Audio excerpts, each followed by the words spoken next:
Hey, we're live. Hey, welcome. Welcome. Whoops, I didn't mean to. Yeah. Hi, guys. Good evening. I think we're. Wait a minute. I think now we're live. And I can hear the tickling of scratchy freezing rain on the roof. Tickling of scratchy freezing rain. Yeah. Welcome to the Turtle Island Report. We're all dealing with various aspects of winter storms. Or Turtle Islanding. Well, you know what? I have a report. Pele's hair is fragmenting off of the Kilauea volcano. It's blown her top, and her strands of hair are floating all around that big island of Hawaii, all the way to Really? I haven't seen this. They call it Pele's hair. It's like these strands of glass that freezes into this glass type hair filament structures. So don't breathe it in over there in Hawaii. Whoa. The caldera is almost full. It sounds like fiber optic, frozen fiber optic hair. Well, Yes. just saying what you're describing is frozen fiber optics. That's pretty cool. Yeah, coming out from so right below the surface of this storm we're having is this molten volcanic magma, and it's flying up out of Pele's hair. Like it's like I don't know, like how many thousands and thousands of feet in the air. It's huge eruption. Wow. Something Talk about about that's carrying prophetic. that into the air. Right? It's carrying it into the air. And from apparently the moisture that we're getting is coming all the way from Hawaii, from the Pacific, that's being drawn up into this storm. So you're talking about the salt that's coming up. There's this other thing that comes out of that volcano, and it was like mica comes up, and then it like freezes and makes these little mica clusters flakes that go in the soot downstream. I'm like, Yeah, this Pele's hair looks amazing. It's golden hair. It looks like hair, guys. It looks like hair, and Isn't it it's made crazy? out of gold. Is it curly? It's kind of like Donald Trump hair, sort of. Like it's like really buffoony. Don't give him any ideas, James. Really. That's my hair. Yeah, it's like a golden fleece, you know. yeah. Yeah, you Whoa. spin. Yeah, I'm going to put you in this room, and you're not going to come out until you spin me some Golden hair. thread. Yeah, that's Rapunzel. Yeah, that's a fascinating story, by the way. I love that story. That fairy tale is deep. It's got some stuff in it. It's like a corn dog. That's how deep it is. It's got the outer edge is amazing, but then when you get inside, you're just like, how is this story holding together? And there's a stick. There's a freaking stick. You could suck on the stick when you're done. So I was thinking It's corn dog deep. I just have to. Quetzalcoatl dog is the full name.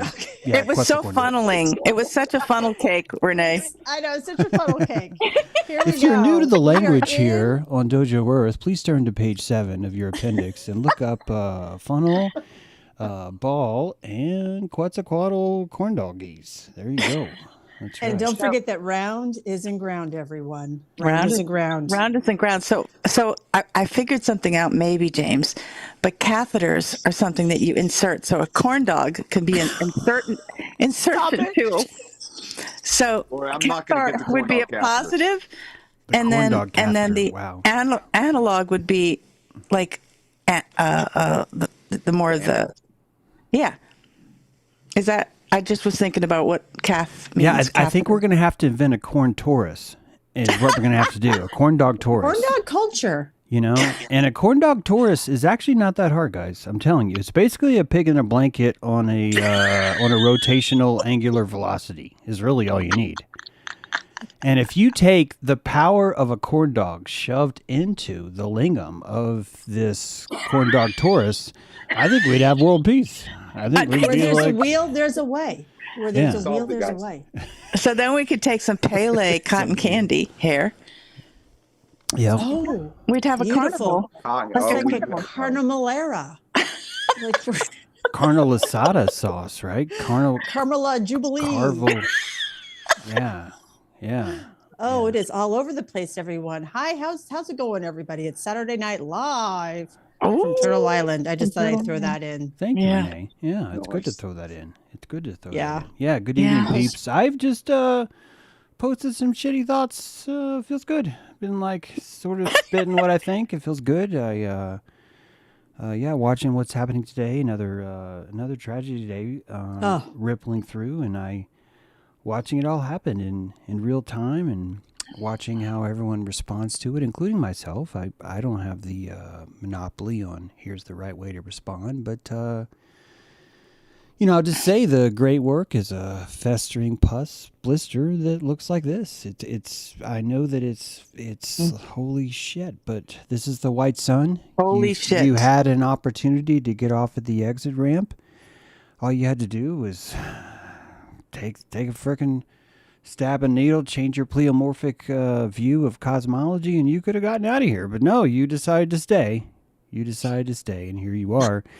And the white sun. Well, that's because I heard it was a corn dog festival with Pele. It's coming. Candy, and I wasn't going that era is coming. The Lemurian, Atlantean era is actually funded by corn dogs. Most of the people eat corn dogs there. And they just don't tell you that because it would ruin the surprise. It'd ruin it. Guys, think about the Atlantis Islands or concentric rings. Those are the Taurus corn dogs. That's right. Those are the ones there. Yep, that's going to happen. So, corn, and I mean, we have, what do we have? Anubis, we've got corn. It's a dog and it's corn. Oh my gosh. Yeah, it's a serious. dog corn star. It's a dog It's corn the star. dog star. Yeah, corn dog star, right? You follow the corn dog star, and guys, and it has salt. mystery meat. So yeah, it's Rome's raised on the corn dog star. Whole city ate from the nipples of corn dogs. A she-wolf that had corn dog nipples. Quetzalcoatl. This is how you mash up all the mythologies into one, and you have a snack that's portable. And you can freeze it. You probably could leave it out forever and it would never mold. Yeah, get one of those new air fryers. Look at that. Mm-hmm. Put that corn dog in there. When did you guys have your last corn dog? How long has it been for you guys? Man, I keep corn dogs in the glove box. So look at you, Brad. This is why we have you around. You're cool as fuck, man. I think that everyone has to eat a corn dog at least once a year because it actually gives you some kind of superpower because it's like food that never gets digested, and it actually is the best fuel. Yeah, you're putting an intestine inside your intestine. That's the best. That's clever. Your intestine's like, hey, you're trying to fool me. You're bringing the inside, which technically by math makes it the outside. And now I'm living outside. So your enteric system's like, oh my God, we're outside again. I love corn dogs. This is great. I think it's like the best test to see how people are when you just go into a really quote unquote enlightened new age kind of community that's like vegan or something. Oh, totally. And you just bring a bunch of corn dogs. I'm with you right there. Yeah, it's a litmus test. You need to know who's going to accept me here. I have to say that Mardi Gras around here, and this is like Southwest Louisiana, it's French speaking. There's corn dog stuff that happens at the Mardi Gras. Oh yeah, nice. There's a lot of king cake and there's a lot of corn dogs. So I think I ate my last one the weekend before Mardi Gras last year, and it held me all year in Preservation Hall. It held a good year until my next corn dog. Yeah.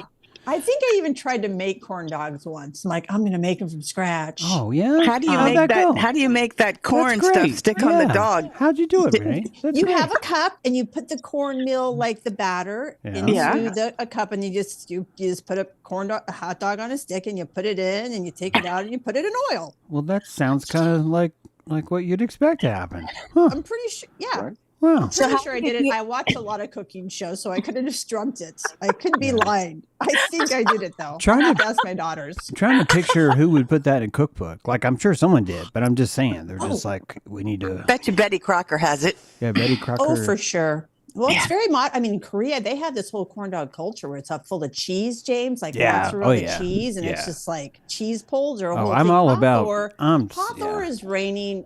Hathor look how much we worship Yeah. Hathor. The Yeah. moon is made of cheese. Yeah, I'm actually into the corn dog really it's more hidden for the in corn. the riddle. The truth is in the joke. Yeah, the corn Because batter is the Hathor, best part. you know, that is the moon, the Milky Way, excuse me, plus. Right. Yeah, you know? I think a Zuki corn dog is probably going to be like really, really good, because a Zuki dog is really good, which is basically a hot dog made out of a zucchini. But if you were to take that zucchini and dip it in corn batter, you would have a Zuki dog, and oh my God, that would be It could be I could like get down with the Zuki dog. I could get down with that. I have to admit, I've not been a fan of hot dogs for a long time, so it's been a minute since I've had a corn dog, but I've not had a Zuki dog, and I'm intrigued. Zuki dogs are amazingly good. They really are. Yeah, it's a hot dog. You know, it's basically, as a hot dog, it's a really amazing. You're just like, why are we not doing this? This is really cool. But I think because it starts with Z, and people are just like, oh, it's all the way over I thought you were talking Japanese. I really think so. A Zuki dog. Oh, a Zuki? Yeah, Suzuki dog. Suzuki dog. Yeah, that's a Suzuki dog. Hey, is that a Yamaha? That's a Suzuki dog. That's a Suzuki dog. But yeah. Things are. I just wanted to mention it. Things are happening, and it's it's going to keep happening for a little bit. And It's happening everywhere, isn't it? And it's. So I had an experience with like put your finger on the pulse. I had my roof leaking like a sieve, and I had my thermostat go down. So I had to get the guy in, and I said, "Did you hear about this this thing that happened? Like this shooting?" And he goes, "The one in town where there was a shootout, and the police officer, there was this chase, and this is in this little town here where I live, and he shot the person with 3 rounds. That one?" And I was like. So I said, no, it's more like something you'd see on Facebook, like one of the, like, so it's just what you're talking about, James. Yeah. But I was just putting my finger on the pulse. I'm like, so like, what's going on in the world of what people that put thermostats in your house? And I tell you what, the state of Turtle Island is, those are the people that are doing stuff, that can make things, that fix things, that weld things, that air conditioning and heating unit people. They know what's going on. You just have to ask the question. Because they get around. Because they don't. They're not bought into one way or another. They're not taking the consensual reality. They're just doing what's real, and it's like they're not. So I really think that the state of the union on Turtle Island, it's looking really good. Even though it looks really bad, it's kind of better than it's been. Part of it is I think we're seeing it, it's reaching into a point now where it just looks like all the lines are kind of blurring. Like we're getting to a point where it's kind of like it is getting a little fuzzy, because I think that's what happens kind of when perspectives start to shift in a big way. You know what I mean? Yeah. I'm seeing a lot of that in terms of just... let's just say permeability in people's minds, and I'm seeing a lot of that, like questioning just things that I think we've just taken for granted for a long, long time. And the other thing that's like really good news is like we have a lot of nepotism here, where things are bought, sold, and there's a lot of money that goes. And government down here has always been known to be bought and sold, so it's kind of been like that.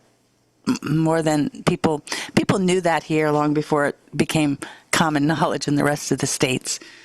And so there's this movement happening where judges and sheriffs and defense attorneys, and they're all deciding that they're not going to play whatever the thing is anymore.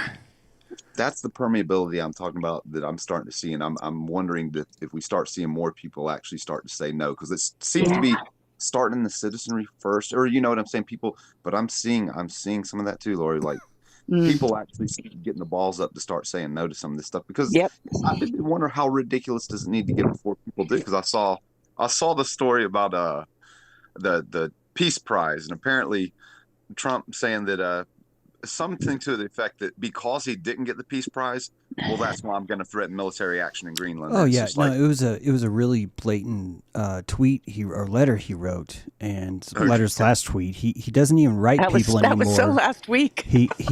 he doesn't actually write people anymore. He just simply says his decree, and he says it publicly. Then you're supposed to like go gather the letter he wrote you off of social media.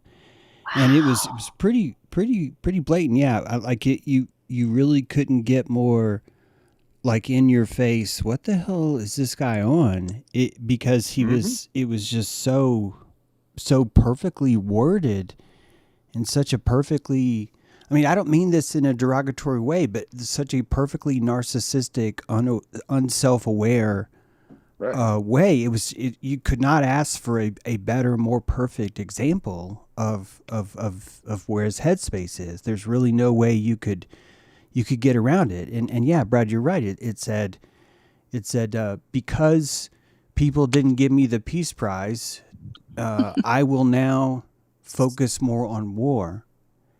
And that's not even I mean, I'm paraphrasing, but it's like it really is. It really is. Those are the words. Those. That's not an exaggeration. Yeah, that's kind of what I took from it. Yeah, those are definitely the words. And so you see, he's still dwelling on it.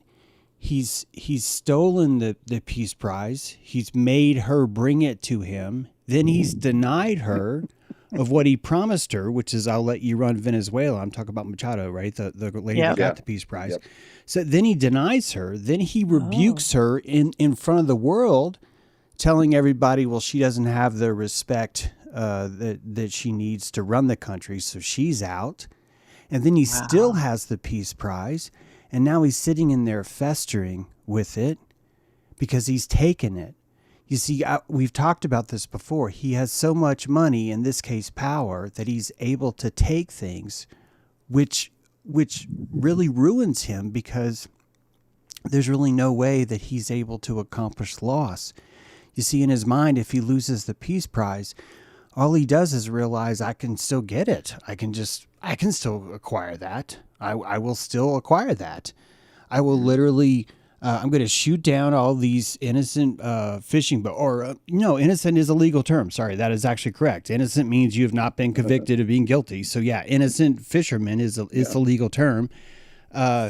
Precisely because I need to intimidate this country so that they will either overthrow themselves, or I will send in the CIA to help. This is what we do next. And then the entire time you really don't know, is this all because of the fucking Peace Prize? That's not an exaggeration to wonder that, because when you start to look at what the legacy is the only thing that's going to matter to him. It's totally the legacy of, can I take this? Can I take this? Can I take this? What all can I own? Because it's the only thing I can cling to say that I'm great. That all your people that are disagreeing with me are wrong because I gained more shit, basically. But James, you showed how the seal came down in when he took office. The seal comes down. Mm-hmm. He's we're in a free fall, like liquidation bankruptcy sale. They printed money out so that we just don't have anything left. So how could he be proud of himself? Like, he's bankrupted himself. He's bankrupted, the biggest thing he could bankrupt. Well, I mean, just thinking that's a psycho thing. Well, yeah. And then the Japanese bond market went absolutely ape. They're totally bankrupt. They did the same thing, but they did it in a little bit different way. The people that wanted to do anything in Japan, because they don't have any natural resources, they had to ship everything in. Their bonds went like from sometimes it was less than percent, and then it went to like 0.5, and now it went up to, but now there's no way that they can pay back their own debt to themselves. And so this is all happening with the whole world, and he's there looking for a Peace Prize? I mean, it doesn't make sense. But don't worry, he's introducing a new crypto that he's going to sell to Japan. And when they buy it up, he's going to drop the market on that. And then he's going to own Japan. Because it really is just this guy wanting to put his name on as much as he can. That's his fascination with Greenland. That's why in his latest move, he went over to Davos, right? Mm-hmm. And he was demanding Greenland. And apparently they pushed back a little bit. But he still did get a promise of a future agreement or something like that. And then he got a text from Macron saying, we can do good things in Syria. I'm with you on Iran. But, dude, what the F are you doing in Greenland? But see, he don't care about that. He's talking to the Greenland people. Did you hear he offered them $100,000 each to buy Greenland? I mean, that's just where we're at, guys. But we don't have the money. We just printed out money. It's no money. Well, how do you like the Greenland populace rebuked him and said, we don't value cash in the same way you do? Well, the Board of Peace that he just started. Really, Board of Peace? Yeah, he just started the Board of Peace. He's bored. He's so bored of peace. Yeah. Sorry, James. No, it's okay. I don't have to keep going, but yeah. No, I want you to. I want you to. I'm going to be quiet. No, I'm not asking you to be quiet. I'm just saying I don't even know if where I'm going is even worthy because, but the Board of Peace does really make the UN look better, and it makes it look like an alternative where people are really going to rush into precisely because of him. And he's appearing to be the one that's that he's trying to protect America from that. But he's also expanding America's influence into Greenland, into Mexico, into basically everything, including Venezuela in between. Chile will be in there too. And that those motivations really don't require Trump to be on board or not. His ego, his personal endeavors are still leading to a new world order that becomes even more important, despite the hero that's supposed to stop globalism. This is the sort of the idea that we have to build a border to stop globalism. This is the Alex Jonesian egregore speaking of what he's appealed to for so long.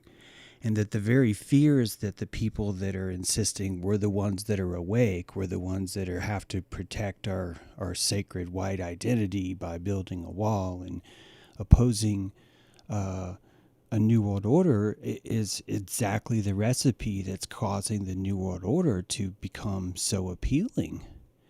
There's not a single country now that does not feel even stronger about we need a fucking new world order as fast as possible. And if you look at Trump as a Masonic tool, I don't need you to think of him as good or bad. I just need you to see him as a Masonic tool. This is the perfect instrument. I've never seen a crook or flail. Those two items of the Pharaoh, I've never seen them work so effectively at bringing about that kind of vibration. So you can look at Trump as a good figure or a clueless figure or an evil figure. No matter how you want to paint this, we are still seeing a momentum into this New World Order or great work. That globalism, that New World Order, I think is an order of being known.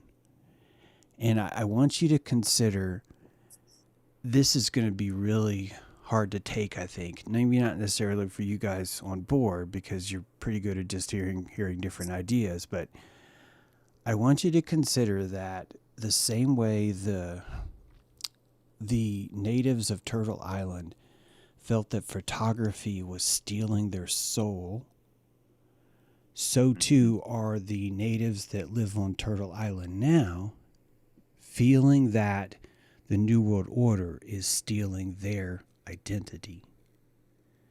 And that this desperate push for anonymity is the exact same kind of fear that would be expressed through a native who is afraid of having their souls taken and kept inside a silver sheet of paper or a piece of film. And that anonymity, the idea that your picture hasn't been taken, allows you to function lawlessly under the free rein, the saddleless mane of accountability. There's no accountability. There's no way where you have to be responsible for the things that you do, one of which would be participating in the revelry of cannibalistic death cult that rounds up people that do not have papers under the auspice of we are making this place great.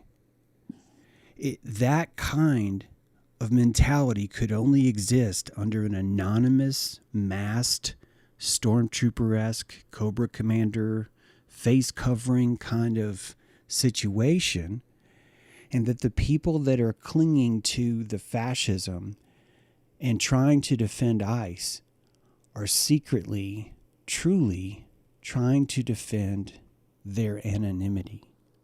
Mm-hmm. And so I see that the power is much more psychologically rooted, which is why it's a little bit harder to have a rational conversation with someone about why they're a Nazi or not. Look, like that's such a meta octave, so much higher above what's actually happening in the basement, if this makes sense. So that's the great work unfolding. And the anonymity is that immune system. The only place you could hide in the white sun is going to be behind a mask, behind the anonymous ability to invoke revenge, to call it whatever else you want, to practice what you're practicing now. Because abduction. Because there's not, I cannot think of a time in my entire life where a masked Iranian ran into my town and stole a virgin and flew her back to Iran and sent me pictures where they taught her their culture. And, you know, it's this shit that we are worried about is really the covering that people are using because they want to defend their anonymity. And the great work is working because all this is doing is making them show their papers even more. Oh my gosh, right? Right? The very people That's that so are interesting. so desperately trying to fight for their anonymity are insisting in a world, whether they know it or not, where you have to have your papers to just get around. It's so much. I need your papers, but you can't see mine. You know what I'm saying? It's so crazy. Doesn't it showcase that? You know, sorry, Lori, but doesn't that kind of showcase what I mean? Where it's like, well, show me your papers, but I can't show you mine because I have this psychological prison that I built for myself that I don't. And you know that anytime you have an addiction, you're going to sometimes fight for the very end of that. So, just as an example, most Republicans are the ones that use Grindr. Most of those people, right? So the very cure is typically hiding the fetish that someone is not able to let go of. Perhaps the same way that they are you seeing several of these, because, you know, the rhetoric from the ICE side is got to make the streets safe from immigrants because they will, you know, rape and kill your children. And yet how many ICE agents have we seen so far being convicted of exactly that? You know what I'm saying? Sure. They've sex crimes or trying to traffic with a minor. Yeah. So they're the very thing that they ostensibly just. Well, how about there was one ICE person, there was this thing that happened in a church because there was like a pastor that was an ICE trainee or training people. Yeah, he was an ICE supervisor, yeah. And so, and it was like, then, you know, you're not allowed to do this, there, this, that. So I was thinking about Nazi Germany when the Jews all had to be identified by a Star of David, and then it's like then they had to be tattooed with a number on there. So there was this like identification. So it's like flipped. The people have been flipped into thinking that. And so then I was thinking about 9/11. You used to get on an airplane with just you could go to the gate. You didn't have to do anything. I think you might have to have a license to show that it was your ticket. But there was just run to the gate to the last minute, get on. And then it was all this ID, like you had to get scanned and you have to go this and you have to take your shoes off. And then it was like, well, everyone complied. Mm-hmm. So now ICE is the same. It's like now everybody's like, well, at least I'm safe. I've got papers. But that's like what you're saying, James. It's kind of crazy when you think about it. You lost your freedom. Yeah. Because you want to. The freedom that they're worried about, though, right? Is like the people saying that is basically what they're saying is, I'm looking out at the world, and all of you mofos need to identify yourself because I'm afraid all of y'all are threats. Yeah. And it's such a weird psychosis. We're in like a 24/7 like scanning to get on an airplane for our own quote unquote safety. Yeah. This is the wisdom of the hyena. Yeah. Because if you're in hyena consciousness, as long as you pursue what you consider happiness, even though it involves a revenge death cult of eating each other's, shooting each other, doing all, let's chase down a lesbian and shoot her. Thank God she's a lesbian. That's what they're saying. Like this guy, this ICU nurse, thank God he had a gun. Thank God he was one of us who believed in the Second Amendment. Thank God, though, that he had that gun. So it's like you're as long as you're pursuing what you consider to be the passion, I want you to notice that the wisdom of the hyena is bringing the fetish cult of anonymity into the light of showing their papers. So it's making them less anonymous. It's making it harder to do that. And you're watching this all play out. And ultimately, it's allowing me to find out who can I trust in my foxhole because I'm able to watch everyone's reaction to it. And it's a quiet judgment that I enjoy. I enjoy the quiet judgment that I'm doing right now as I'm scrolling through Facebook and I'm seeing friends, trying to say, well, if you look at the angle of her tire, it's just instantly, I see this Versipellis. I see this turned creature that no one else in the room can see but me. And I know what's going on there. I can see the vortex of what's happening. And this is just one of those faces. This fetish for anonymity is just one. I think more of it, I've said this before, forgive me, but I really don't think that we understand how much the revenge cult is running every day. And I include myself in this because even watching this, my reactions to this, I guarantee you, have utilized electrons that are spinning in my orbit that involve, I don't want to be too honest here, but like just so you can really picture it, some anger that I have at my mom who died last year. And it's like, I am the kind of dude that can actually see that. Like I can actually see my plasma converting into anger at ice. And I know where that momentum came from. And I'm telling you, not a lot of people are doing that. Not a lot of people are doing that. And it's the Versipellis that we don't see. It's that skin turning that we do not see. And I've been looking at the whole world now. It's just your skin turning every hour, every moment. You're actually turning. And most of that moon, that lunacy is probably guided more by your diet. And I don't just mean your food, but just your daily diet, the energy that you choose to insert, right? Yeah, the corn dogs and all, the people dogs too. And that diet is probably the biggest motivator when it comes to closer to that hyena level of consciousness. That is the autopilot that's going to steer you in the right direction, because as long as you just follow your bliss, you're going to suffer from the consequences of being a cannibal, and you're going to keep eating each other until you finally do what I did, because that's what I used to do. That's what I'm sorry to say it, guys, but I would guess that's what you guys used to do too. Yeah.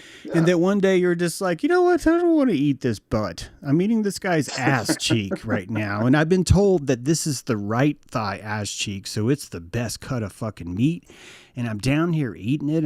I'm sorry, this analogy is getting way out of hand, but it's like, that's what it takes. That's what it takes though, doesn't it? Like that's what it takes. Jay, why did you call that bliss?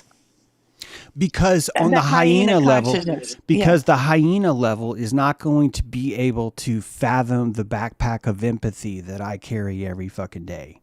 It's not going to be able to do it. And if you put it on there, you're going to have to call the hyena an evil creature because it's never going to get it. So my bliss is no more righteous than their bliss. It's just a different octave of bliss. The great work is going to allow me to chase my bliss at my level. And it's going to constantly feed me that milk. And whether it needs to spoil it or put venom in it, it's going to slowly taint me off of that, and I'm going to find a higher vibration to where I don't have to use ridicule anymore, or I don't have to use sarcasm anymore, or I don't have to push agendas that just terrify people anymore. Right. Or my latest one I've been trying to stay quiet about, but there's this dude that's just like, quantum mechanics is full of shit, and I'm just like throwing darts at his head because it's just I'm seeing this kind of cannibalism that has to happen. I want your attention, but I can only get it if I can convince you that every physicist in the world is a stupid idiot. But I know the answer. It's like that kind of stuff. And until I eat enough ass, I don't learn that stuff. Oh, now I get it. Okay. So that's what I mean by bliss. So ultimately, no matter what level you are, just follow your bliss. Ultimately, we should be asking these hyena not to be ashamed. They can't afford that. Right. We need to ask them, don't you feel good about this? This is why I wrote what I just wrote about arguing with these people. I think that when we argue with them about whether it's justified or whether this is legal or whether it's a tire angle, I think all you're really doing is jacking in, letting them jack into your nervous system and feed off of your empathy. Yep. Right. It's like a golden kind of like milk. And they're drinking that directly from you. And you are watching yourself become them because you have no choice, because this is a symbiotic, asynchronous connection you've made. And that's why I think you need to pull back and don't have those arguments. Yeah. Silently kill them. I'm sorry, but silently kill them as the predator in your brain has to silently kill them as hyena. I'm talking about recognize the skin turning, recognize this is versipellis, and do not give it energy that it does not reflect what is truly in the fucking room, right? So you're not going to have a sophisticated, empathic conversation with someone in that state. And if you give them that, you are turning your belly and giving them your neck and saying, take what you need, because I cannot deal with a reality where we're covered in skin turners. I just can't fucking have it, right? And if we instead let the skin turners be and follow their bliss, like you're saying, it's so interesting to watch this sort of play out the way traditionally the folks on the one side who would be pro Second Amendment and all this kind of things that have that, when they play it out, they're out there saying you shouldn't have guns, I should have guns. And it's so interesting to see the skin turning, because the left traditionally were the ones that are anti-gun. And it's such an amazing thing for me to see, because I've seen people lifelong, liberal as you can be, anti-gun, anti-religion, all this kind of thing. And I'm starting to see embracing on that side, to where, for example, now I would say it's the left that are showing up, that are saying, no, this is they're buying guns, Brad. Or they're buying guns now. Yeah. Yes, that's the right was making fun of this dude on the left because his gun wasn't big enough. Like he had like a a pistol with a bump stock, and then a zoom silencer within an extra scope with a laser attachment for a nighttime vision, and the entire thing is just a pistol. But when you put all those things on it, it looks like a really badass rifle. And they're making fun of him, but they're making fun of exactly what they thought that made their tribe. You see? Right. Yeah, yes. And this is why I think the revenge cult. I think that's the only way you're ever going to be able to see that cavity, that kind of wake, that sort of movement of this being a revenge cult, is when you notice that people are going after their own, who are basically doing exactly what they want. And to be fair, the left has attacked Marjorie Taylor Greene, and one guy, and when actually, dude, she did that was a really good job. Well, her stepping out saying that was like fucking well done. Like that shows you the revenge cult is what I'm trying to say. Even watching how they were tearing her down, I thought it was interesting, because Marjorie Taylor Greene's, I think, one of the few people that actually kind of dresses sort of normal. Like, just saying she just wears jeans and shit. And they were making fun of her too, when she's like the exact opposite of the Mar-a-Lago face kind of a thing. So it's like there's the revenge cult is deeper than you think. It's thicker than you think. Really, it really is. And it's only because you and I are kind of like, dude, I don't want to see this many werewolves, and we're just like, hey, I'll make a deal. If you don't, I won't tell you about this half, and you won't tell me about this half, and we're just gonna pretend like those guys are not werewolves. And you know what? We can digest food this way. We can have dinner together now. We can paint. we can draw, we can play music, but we have to tell ourselves this. So, do you think the skin turner, this werewolf, is a hyena, and is that a revenge cult when they pack up and they do this skin turning together? I think that the skin turner is happening to you no matter how high up or low you are on the consciousness scale. I think that you're always going to, if you're a real human, I think you're going to be a skin turner. The empath skin turns to whoever is giving them attention because they're a fucking empath. That's what it means to be an empath. You see, you are a skin turner. You're turning into the person who's sharing with you. That's like the mastermind. So when you got a lot of characters, see. Yeah. So think about Versipellis as not just an important thing you need to practice. It's literally who you are, and it's a good thing, because the only way you could avoid that is turning yourself to stone, is to being calm, rational, predictable. The more predictable you are, the less skin turner you are. But if you allow your passion to skin turn you, if you allow that, like a calligraphy, if you trust your werewolf, if you trust that skin turning, you're going to create some massive art. You're going to create some massive change. All the flux of that surprise bravery, that Malamu charisma is going to come out of there. So that's the first thing, is just to remember this is not a bad word. The second thing is now to go into the hyena, and really you can just kind of compassionate it. The revenge cult makes sense because you really have to, you are a more complex emotional being as a hyena. You're still a mammal. You've got a thicker neck now. You've got spots, you've got social skills, and the only way you can take down shit is when you work cooperatively. So if you can get 12 other people, you can take down a lion, and you're going to feel like a badass. You're going to be able to tell everyone that you did it, right? It's like Caesar.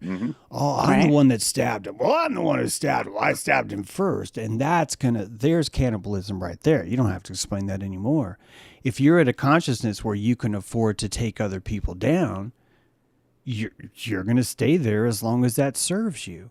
So if you keep following your bliss, you keep serving you, keep following your bliss, keep serving you, all of a sudden one day it doesn't taste as good anymore.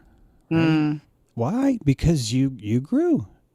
You've learned enough on this level where you're able to have more.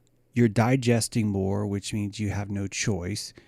Your fucking empathy is now coming online because it has too many calories. There's too much blood in your brain. Your limbic system is listening to your entire body and how it feels. It's remembering things it saw. It's remembering things you did. It's watching the way you treat others, and you're now seeing them too because you just have more calories. Your hallucination's clearer, so you've got to fucking look at shit you don't want to look at. This is why I say most of us are always venting. Most of us are always looking for excuses. Hey, can you help me feel less about myself? Because if you do, my hallucination will dim, and I don't have to realize that I'm a fucking cannibal. I don't have to realize that my entire career, for example, is made up of ridiculing someone else. I'm just talking about if you look at like what a lot of comedy is, or what most sitcoms are, right? Is this idea where we will pick one and we will eat them in front of the others, and everyone will laugh at that because that's the energy of cannibalism. You're sacrificing someone's empathy on a fire, and it cooks it like a corn dog, and then you just put it on a fucking stick, man. So if you keep eating those corn dogs, you're going to eventually realize, fuck, man, let's try something. Let's try something else. What if I could take down this wildebeest by my fucking self? And so you go out as hyena alone. You don't tell anyone. If you tell them, they're going to fuck you up, man. They're going to tell you you're stupid. They're going to tell you you can't do this. And this is true in every group, right? Africa is a hermetic ladder. So even elephants, when they're rutting, man, they act fucking crazy. When elephants are bleeding from their temples, you know, the males, they can't stop pissing. They're yeah, they're werewolfy because this is where their power comes from. So no matter what level you're on, I think you're going to find this. you're going to find this kind of energy. And if you have enough compassion, digestion, you will see the hyena in you no matter where you are. That's just the analogy, you know? That's just the analogy because you're always going to be, if I was much more elevated, I would be looking more at like, well, why are you eating turkeys in the morning, you fuck? Why are you doing that? What do they do to you? Why do you need this? And I would start to feel guilty when I eat breakfast because I like turkey sausage. And I would be like, and by the way, last month I haven't been having turkey sausage. It's like, so it's just an example of what I mean. It's a tiny one, but ultimately this is why we're like, I don't want to do this for a living, or I don't want to be in this marriage, or I don't want to associate with these people anymore, or I don't want to fucking argue with this guy over what he thinks the law fucking says as he's trying to explain to me why it's okay to put 12 bullets in an ICU nurse's fucking body in the middle of the day. Right. Just like Twain was saying, it's like, don't argue with fools. They'll drag you down to their level. And they have more exactly, Brad. And if you were tired of being a giraffe, tired of keeping your neck up, and you just missed the days of a hyena, you would argue with one of these hyenas because it would bring your head down to their level. You'd see them. You'd have an easier opponent because you got more calories than they do. So there's just trillions of reasons why people will purposely lower themselves, debase themselves, because it brings them down to an orbit where they can crush the competition. I think I also did it to an extent for a while because, like, when I think I first recognized coming out of the hyena, or just first recognized that, right? It was, I have moments where I wanted to go back because, kind of as you're just talking about, right, James, that as soon as you kind of start to step out of that, you also can't deny that you see it in yourself. And so it's hard to, it's hard to get so harsh and get on them, because at the same time, I as soon as I did, and I would start having these arguments, it's almost like as soon as I would start having these arguments, like immediately I recognized the person I was arguing with was just me yesterday. Do you know? Sure. And I couldn't and get it's so around much that. easier to have compassion if you look at it like this is a hyena. It's not, a hyena is not something that's not supposed to be here. Right. Right?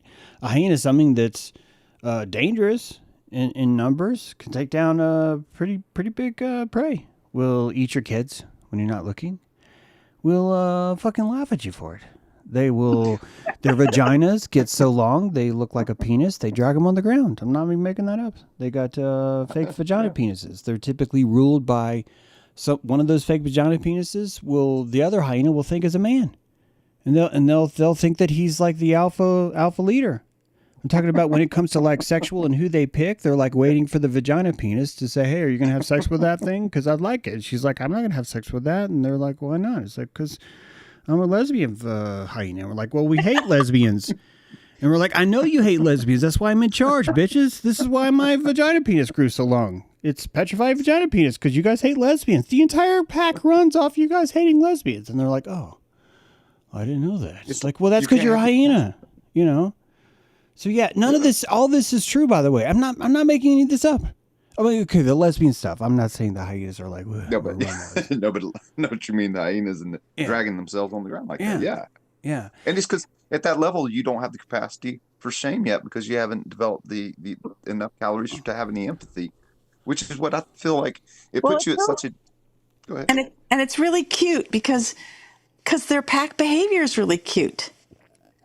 The way they run in the pack. They're brilliant. Look at what they're willing to do. They're willing to eat. The depths they go to ruin others to survive. Mm-hmm. These guys are efficient, very efficient. They've had millions of years of practice. This is a great electron orbit. If you can get it, I'd take it. This is better than, hey, you know what? At least you're not a lizard who gets distracted, and then your kid walks by and you just swallow him, and then you're just like, where'd little Timmy go? You know?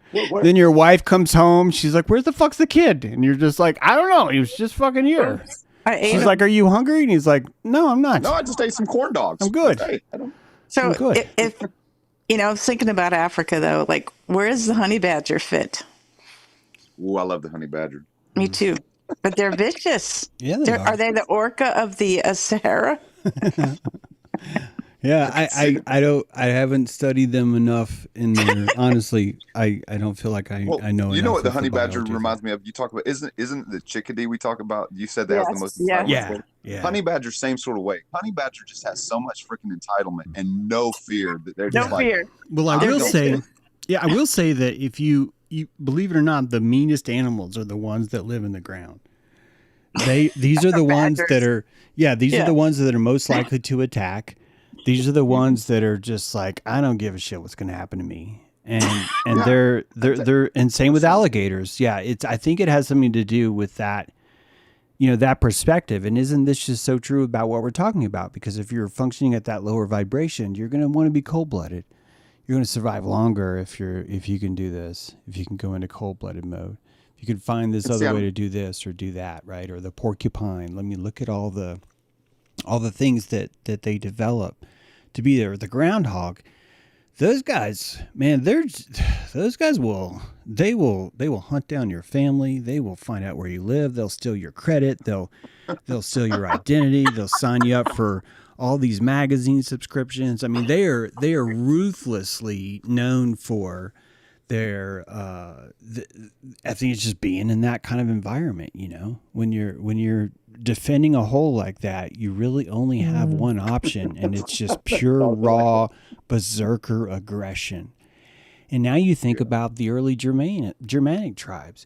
You think about where the berserker actually came from, right? The berserker was the warrior, typically more in like the Persian area. So I think berserkers could have even been Persians, but honestly, I thought it was a woman that went berserk. Yeah, maybe people picture like a Germanic dude, and there certainly were Germanic berserkers, but basically these warriors were just so doped out in werewolf that they couldn't fight with their clothes on. It wasn't even part of the thing. People might say that, well, that's because of intimidation, but it could just be because they've entered into this psychopathic jaguar state, and that's the only way you could really even describe them as such. So yeah, like on all fours, kind of like more just insanely and probably not really great to have in camp. Like, you're not going to be like, you don't want to sleep next to that guy. What are you, nuts? Like, you might go berserker. Yeah, I mean, he already is. With Bazonko Bob, Berserker Bob. I don't know, bunk in the tent with him. So it's kind of like war dogs, You're basically just keeping war dogs. We're back to corn dogs. Yep. Well, if you think about like Cortez was famous for his war dogs because the dogs that he carried with him, they had to be ready to eat a human like instantly. And if you think about what it takes to keep those dogs around, where you have a 24/7 supply of a dog that's so hungry it will just eat a human that you throw at it, that's going to take a lot of abuse. That's going to take a lot of... How do you know it's not going to turn on you and eat you? Yeah, I don't think you do. I don't think you do know. It's a control thing, but it is. Yeah, definitely heard about that. They starve them. They keep them in that perpetual state of readiness like that, and it takes. So you can see how that's a kind of electron, that's a kind of a force, but also you could even see how there's going to be certain kind of animals that are going to find the war dog life as this is a good life for me. Here I am trying to survive in this way. But when I go here, look at how much more protein I eat. Look at how much more magic. This is why I keep saying this. Look at how much magic I put in my belly. Because ultimately, I think this is really where this energy comes from. We are entitled. If someone shoves something powerful down your mouth and you swallow it, whether or not you have the capacity to own it, you're going to feel like that belongs to you. You're going to feel like that is a part of who you are. And if it's made out of gold, you're going to feel that you deserve to eat gold. I'm not saying you should eat gold, but it's like the value of that creature. I think this is really at the heart of why big game was considered such a psychic trophy. Big game. The clan leaders that would take down the big game. These guys were like considered like gods. Yeah. And I think it's because of all the blood that was flowing to their brain as a result of eating that much protein. So all the gods that are like the world runs on blood, they're the oracle mythology. They are exactly right. They're literally just nailing it. This is exactly what's happening. Your brain is running on this blood, and whatever electron orbit you can find that gives you the most blood for your orbit is the definition of bliss in this context that we're talking about, Lori. This is the bliss. The bliss of how are my neurons being fed and watered? Are my neurons colorful? Or is the resolution of these feelings, is my blue sky like super fucking blue? Like, look at that beautiful sky. Do I have enough extra juice to hallucinate these colors?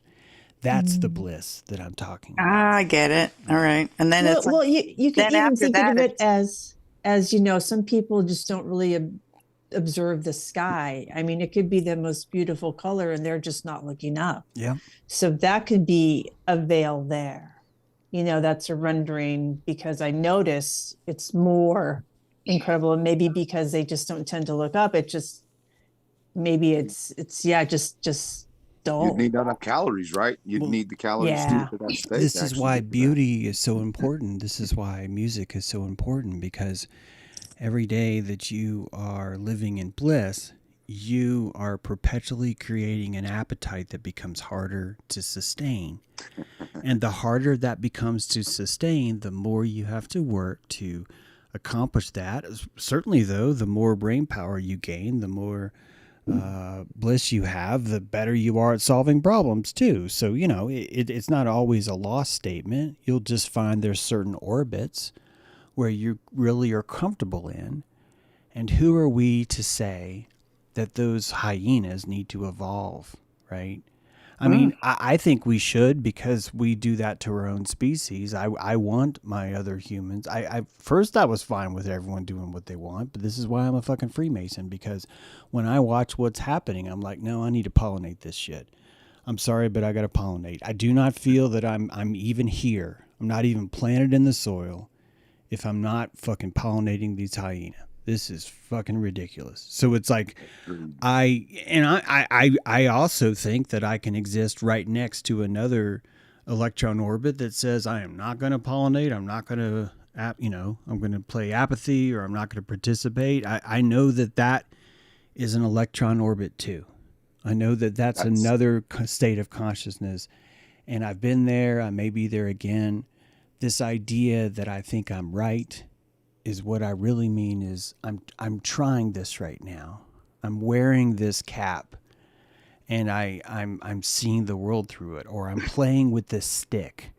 This is a flat earth stick, for example, and I played with that for a while. Or this is a viruses aren't real. I played with that for a while. I've played with all these sticks. I've even played with there's quantum mechanics is bullshit. I've played with relativity is evil. I've played with all these different sticks, and I've had fun with each one because I had enough compassion to understand that I do not have to identify with this stick. I can just play with it for now. Yeah, that got easy over time. And the thing, and like you say, maybe we slip back into it, but I can tell you for me, and maybe it's because we're all different. Maybe I spent just far too long sort of trying to stay in that apathy state because of what I looked out and saw with the world and hyena and all that and kind of way. But I don't, the apathy state to me was, well, just everything we're talking about. It's like it's like you turn to stone, you can wither away, and it's like be listless. But it's like that's the last thing I want is to fall back into apathy. Like when I say fall back into it, like I don't think I will, because because coming out of that apathy, it's been so much more fulfilling in terms of, like you're saying, just the calories. It's like I don't think that I could step back and again and say that I can look at the world and say I don't care anymore, because if I'm being honest, when I was in that space of apathy and saying I don't care, or that I can't do anything, or any of those excuses, I'll be honest, for me, that was just me giving up because I felt helpless. And I'm like, well, I can't do anything about it because I had tried the other things of, hey, rationalizing with a hyena and arguing with fools. And it's like, okay. So I realized that didn't work, but it took me a long stage of apathy to come back around and say, well, you know what? I can play in another way. Yeah. And that's much more engaging. And then guess what? I'm kind of having a lot more fun doing it from that way, because kind of the same thing. I'm guessing you guys be on the same boat, where it's like, don't get me wrong. I can get very angsty and like frustrated. I don't get as frustrated as I used to, because I think much more quickly I can process it, and I can see it in a perspective and compassionate it.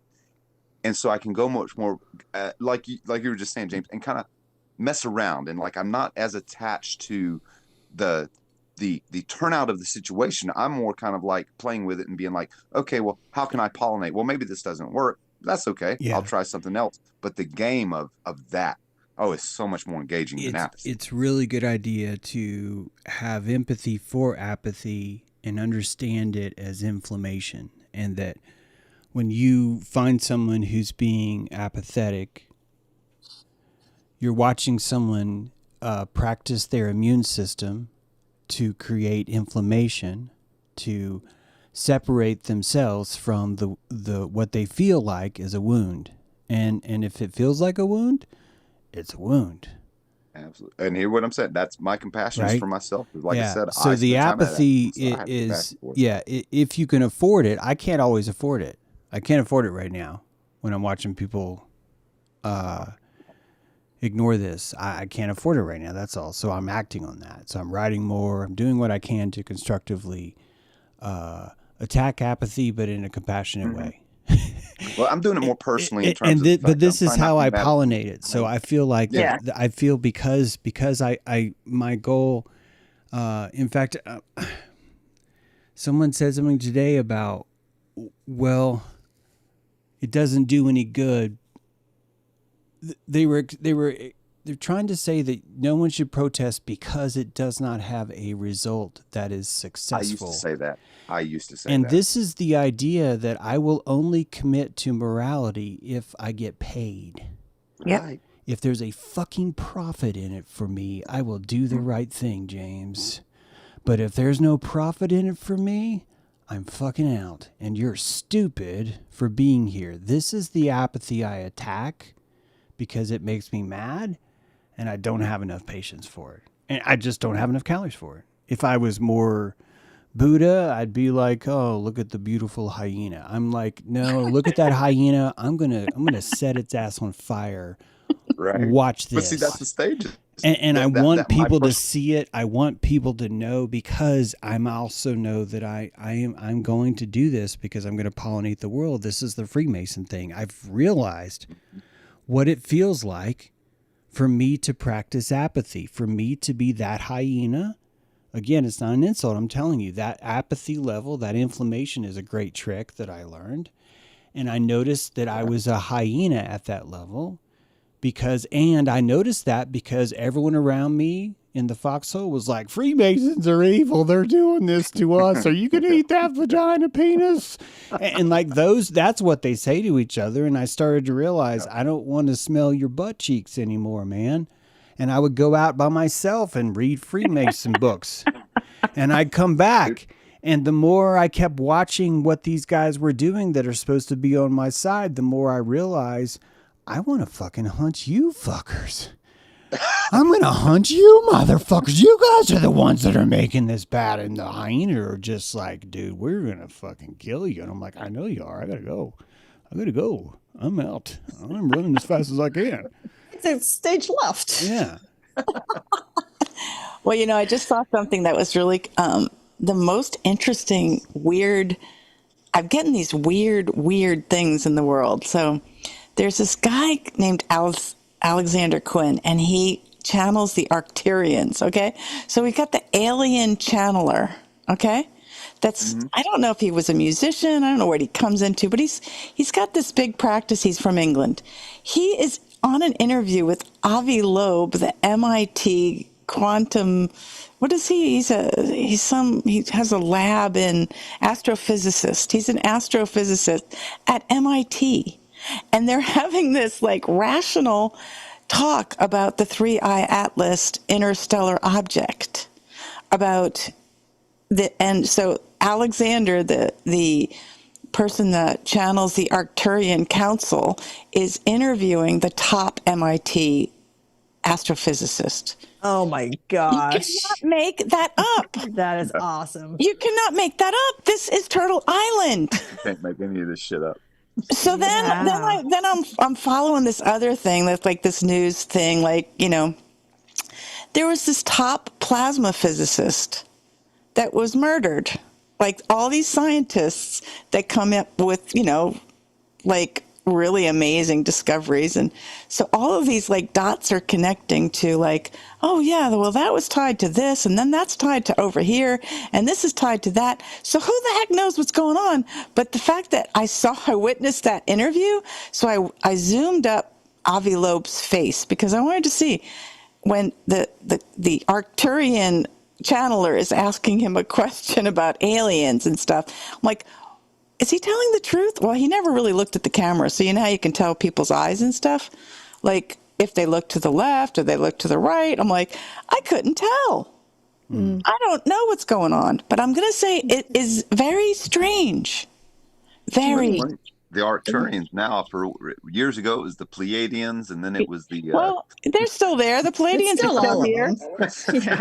The Pleiadians are still here. You're talking to one. The raw material was, I think it was the raw material was the first channeled stuff Right. that I first plugged into, and I went through, a lot of the sort of channeled stuff that through the years, and it is interesting to see all that stuff. I can't tell if JD Vance is lying.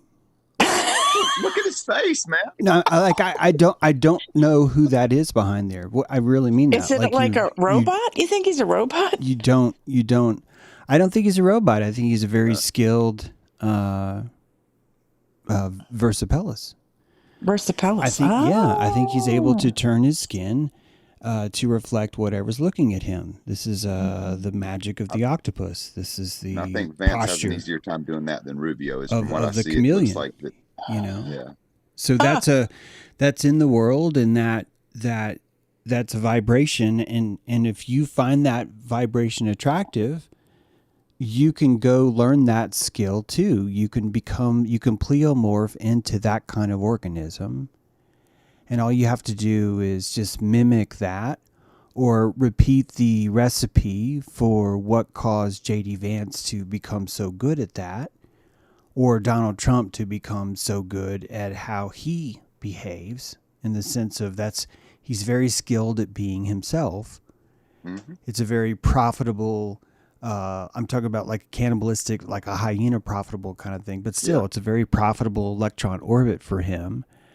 And so you get to even look at your enemies now in a more natural way and see them as you would see like the fucking great white shark. I can look at a shark, see its cold, dead fucking eyes, know that even if I pet the shark, that my hands are going to bleed because of the shards of the shark's skin itself. That's right. So every single thing about this is just and you cold. Wouldn't change its behavior if you petted him. You couldn't tame that shark. Yeah, it's that creature is something that you can admire and still detest, or still abhor, or still be completely opposite of, but only if you have this calories or this perspective of being on this kind of 5G level. This is where you love nature. So the predator is someone in your family that you really want to struggle to have a relationship with. And if you're struggling with why they're there, as a symbiote, the problem's actually in you. Yep. And you'll say it's because you're an empath, or you'll say it's because you're sensitive, or you'll say it's because everyone else is asleep. But honestly, you're the hyena. Yep. Hiding behind compassion, hiding behind the feel-goods that you get to set up in your fort that make it okay for you to hate predator. So all of this has magic for you. The jaguar teaches you the most. The lion teaches you the most. It brings you to the highest form of attention. It causes your hair to stand up higher than anything else in the room. And this would be the source of the most flux, the most growth, and the most potential to change your electron orbit is when it's in the room. So you can start to look at Predator as this kind of opportunity. I was going to say opportunity, yeah. You know, this red pheasant that's there, that only if you have enough gas in your tank would you be able to catch it and be able to say, this is an opportunity that I can take, right, to do something here. And again, we're already doing that. This is not like, oh, you should try this. Kathy typed is self-deprecating humor, self-cannibalism. It's not self-cannibalism to self-deprecate. It's a form of changing gears. It's a form of venting. You're opening the vents on your wings. This is how you land a plane. This is how you lower your altitude without just aiming straight down, you know? You create drag. And that drag causes you to find the hyena orbit, which is something that you do regularly. You can do it with your eyes closed. And this would be an important gear that you would need everywhere you go. See, this is why the good path really is an illusion, because it's really more about fuel efficiency. It's really more about how many pranic calories do you have to invest in your hallucination, because the hallucination is the thing I think that guides you more than anything else, because it's attached to these neurons. It's all this juice that you feel when you're in that cockpit, you know? So yeah, it's attached to why I was saying earlier that I wasn't getting the feed I wanted out of apathy. I tried that for a long time, but I feel like that was me trying to pretend that I was trying to be the good path, like you say, right? Yeah. Fly high, and I didn't realize I wasn't getting it there. And then learning. It's hard. Think about the Arcturians. It's really hard if you're someone like me. I struggle a little bit more with alien stuff. Not really with aliens, but with people that are saying they're talking to aliens. I'm just saying I struggle with that. My view on that has changed over time. There's a lot of things that I struggle with that other people don't struggle with. And I've learned to find my own fascism when I see those things. You know, I learned to understand that I don't feel like I even do this as much. I'm sure I do sometimes, especially when my calories are lower, but I like that I recognize certain things are easier for me to get on board with versus other things, you know? And, so and I'm not even fully off board with that. I really think that when I see lights in the sky above me, I think that that's an opportunity, a channel to communicate with. So it's like, this is not me saying I don't believe it. I'm talking specifically about when I hear someone else telling me that they are talking to people and they want me to know what they say. I'm just sort of like, I don't. You can definitely like the Pleiades does speak to you. Yeah, it does. You know, all these stars speak to you, so we can joke or we can just see it as this maybe an entry point into just thinking about things in a different way. I think of all these as different steps, you know, and I used to, you know, I'm told Pleiadian. I'm like, I'm Pleiadian, I'm sure of it, you know, and, you know, just having so much connection with those stars. I really do. I really do. Well, like, those little twinkling stars. It's so special to me. Like, oh, the Pleiades. Well, again, it just shows there's a lot you of lore with that. I think it just shows you where your antenna is, how open it is, your antlers, right? And there's just certain antlers that I don't have the same kind of growth on that other people do. You know, my antlers, I think, are a little bit more pointed down.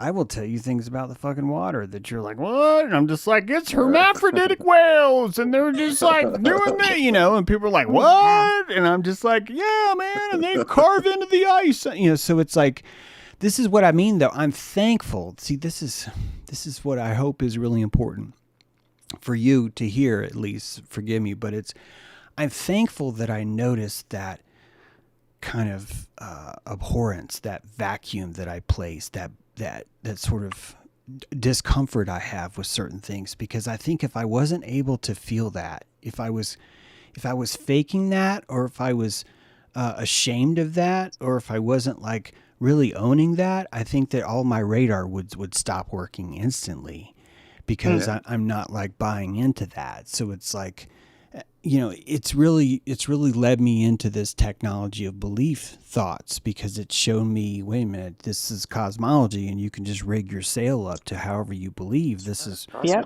you Put know, one up, take so it yeah. down, It's like it's Renee. interesting. It's interesting, James, because I'm in both worlds. I'm in the water, and it talks to me, the elementals, the nymphs, the sirenas, the Odinas, all these, levels of the water, and the Pleiades talk to me, the cosmology of the seven sisters, and it's in ancient cultures Yeah. that they have energies, and I did a whole thing of puppets that are embodied in this energy of the Pleiades, Nice. and I actually see light ships. I actually see Palladians. I actually have a Fantastic. connection. So Yeah. I don't think it's crazy, but I don't trust all the channeling and all that stuff either, because a lot of it is like, and I'm not saying that Alexander Quinn doesn't get to talk to the Arcturians and channels it. But the fact that the astrophysicist is talking to him was like, what's going on? Science is going woo. And Yeah. I A little thought, fusion. Why There's the not? bridge. and then I Renee, was like, I decided I'm going to volunteer at a place kind of close to that part of the world that you live in, Renee, because I took that picture, put it up on the patron of those orbs. If you zoomed those, Oh yeah. if you Yeah. zoomed them and looked into them, they were like light beings. They were plasma balls. You want to call? So There was cool. right, and it's real. And so Yeah. just like all of it's you, Luminaries. right? both real. Luminaries. Yeah. It's all Just like real. that. It's like that technology of belief is, and how do you stay in between both? Yeah. Well, So I yeah, like what that. kind of group in my neck of the woods were you talking about? Mount Adams. Oh, cool. Yeah, Yeah, going to yeah, check that out. yeah. Yeah. I'm gonna volunteer there. Oh, and the Sasquatch too. Uh-huh. Oh, yeah, It's I see some there. structures. Yeah, Yeah. yeah, Yeah. yeah. It's all there. Yeah. It's all there. It's like it's an interdimensional portals. And there's Well, portals everywhere on Turtle Island. well, I think we all have different experiences we're gonna really sink into, Yeah. and things that come up in my life. Like half of this stuff I didn't even consider until I was 50 years old. So this was not a part of my experience at all. Mhm. Even crystals, I'm like, well, So Yeah. this was, when the Great Awakening that I'd never even heard of happened in 2019, and I was like, something's going on with me. Oh, what? Yeah. And then all this kind of was like, it opened up this, all this energy to be even talking about energy. And then, quite frankly, years of going with the Corona, Yeah. that wave, and then finding James's work gave me Yep. so much free time. I was so into like finding out what was wrong and who to believe, and oh my gosh, I got kind of into really Christian stuff there for a while, and I was just all over the place. And Yeah. I found James's work. I'm like, wait, what is this? Yeah. And This see seems that like a place I fear, could rest. all that fear that we have, and that we had more of then, so I think we still have it now, but all that fear is the collective color of that extra energy, that's a ball of energy that we have that we could do something constructive with, and we did. We looked into the psyche. Where do I see around me a deeper form of looking? And you find it in the conspiracy market, and that's why it's such a beautiful portal into this place. And this is why the CIA plays here. This is good. It's good that the CIA is playing here. It's good that Aquino is telling you about Mind War. It's good that you're seeing all this stuff playing itself out in the media, because you're watching people slowly be de-hyenified under the souring of the milk. The promise that think about it. Guys, think about it. In elementary school, you're promised this is going to be the greatest thing you've ever seen, this country. The presidents are going to be the greatest people you've ever met. They are completely the most morally good, fibrous people you will ever meet. You're going to have a marriage that's going to be perfect. You're going to have a 2-car garage. You're going to have a mortgage. You're going to have a pension, whatever that means. You're going to have insurance. You're going to have all these things. And this builds up this expectation in you.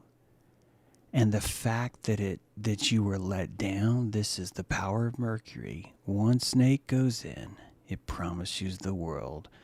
The next snake comes out and it tells you what it actually gave, what was actually there.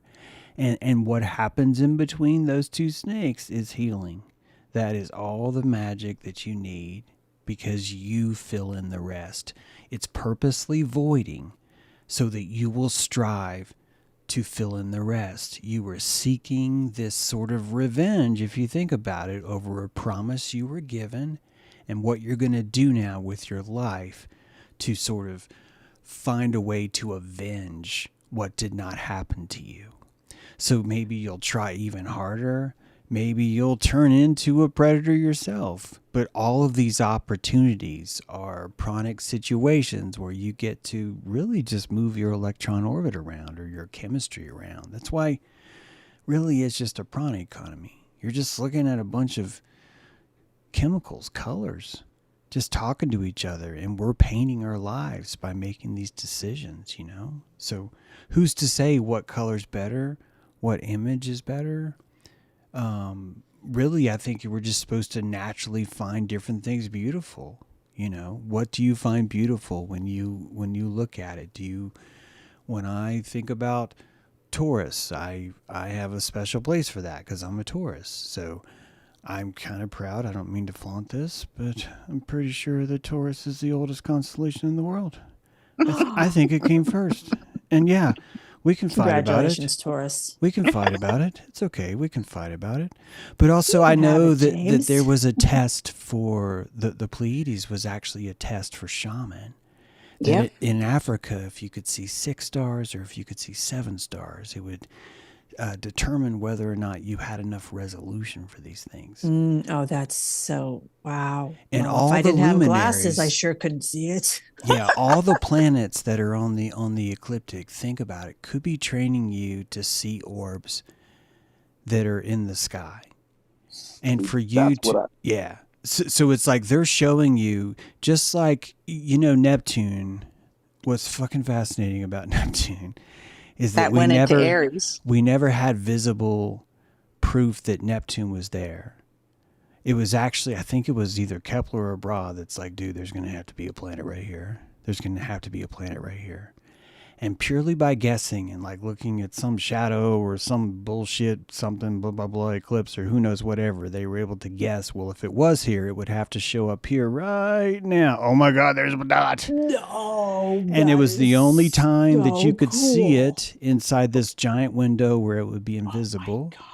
And we're looking for Planet X now. And this recently came out where they think they found that. But they've been doing the same thing. We're looking for like forgive me if this is the wrong date, but like an 87-year-long orbital shift that maybe we're, and so it's like even harder. And so if you think about all the planets have been, we went from 2 planets, 3 planets, 4, 5, 7, 12, then we went to 10, then we dropped down to 9 again. Now you got Plutoids, you got planetoids. So really think about the resolution. We're seeing these heavenly bodies with a higher resolution now. And that ultimately is teaching us to see things that used to not be there, that we used to not be conscious of. That's really all that's changed. But They've what been there about the whole this? time, the but colors we're of the conscious rainbow. of them. Rapa Nui, and what about Easter Island? And they had Maki Maki as this, and that's like not a planet. You can't even see it. Now we know what it is because it's an asteroid or it's a planetoid or whatever you want to call it. But these ancient cultures, like the Dogon, they had knowledge of Sirius A or B or something. Wasn't seen until now. Or it was so unusual that they had the knowledge of the stars because the star people gave it to them. Yeah. It could be Oracle mythology too. Yeah. It could be that when you're, I'm not actually arguing against or for anything. I'm just saying that I love thinking about stuff like this. Because Yeah, when you love look my at how does the conversation with Dogon this. knows these atomic orbits, right? That like look at this shape and they're like And drawing they those couldn't, they atomic didn't have orbits. a telescope. They still Yeah. don't. Or a when microscope. I think about They were consciousness, showing you like, both, but I think that they were maybe not even but I think that maybe they could see it because their intuition was so much louder that they didn't have a choice. Yeah, come on, we're not the same. It was resonating. It itself is resonating on every level. Just like you trust the hyena, just like you trust the giraffe, so too do you trust the intuition. It's so much louder then that it becomes more truthful. Your rational mind isn't able to cover up the mythology with shame or what we want it to be or what we've been told it should be. So you're looking at a raw, naked picture of the intuition that's screaming itself so loud that you have these people that are like, that's fucking Taurus. That's a 7-star Pleiades. That's the Dogons, and the Southern Cross is going to come up right now, or the Aztecs that are like, Venus is coming up in 19 years, and boom, now plant crops, quick, plant, like that kind of shit is, Build the mounds. the truth is screaming at them because their mind is not inflamed by the fear of all this. We got to save this blood. We got to make sure we stay. You have so much less to lose back then that you're able to listen more.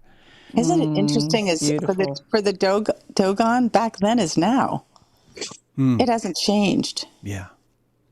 We're focused on keeping the system going and the financial thing and what's going to happen and this is that silver and and it's like, well, that hasn't changed for them. They're just still humming their gnome down, connecting to Sirius A and B or whatever. It's still in their cosmology, alive and well, as in the beginning of time. Mm-hmm. Keep on trucking. And with that, we are done with our flight, everyone. As we have Sirius B and all the dog stars coming in. Hey, everybody, that's been really fun. Yeah, I agree. What a flight. I can't wait to listen to it again. Appreciate you guys. Thank you. Thanks, guys. Bye, everybody. Take care.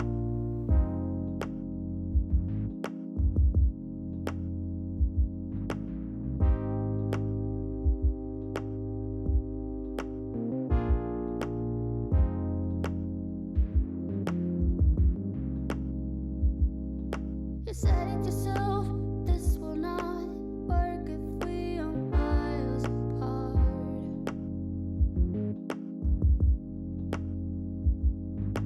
Wake up alone, your fans are closed. Reach for something that you're not.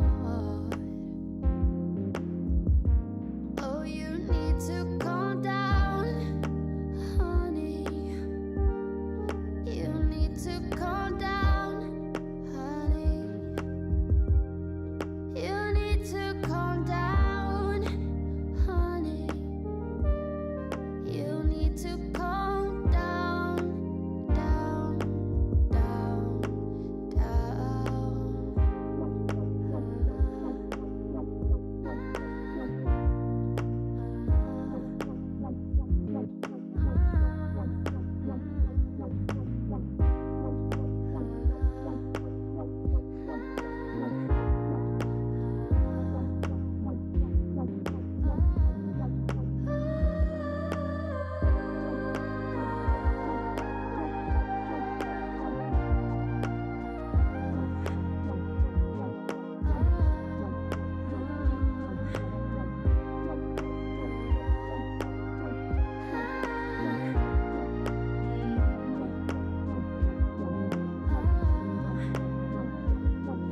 I know how you feel up in there.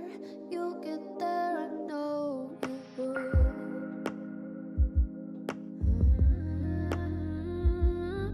I know that you don't like your hair, but I think it's beautiful. We just need to calm down.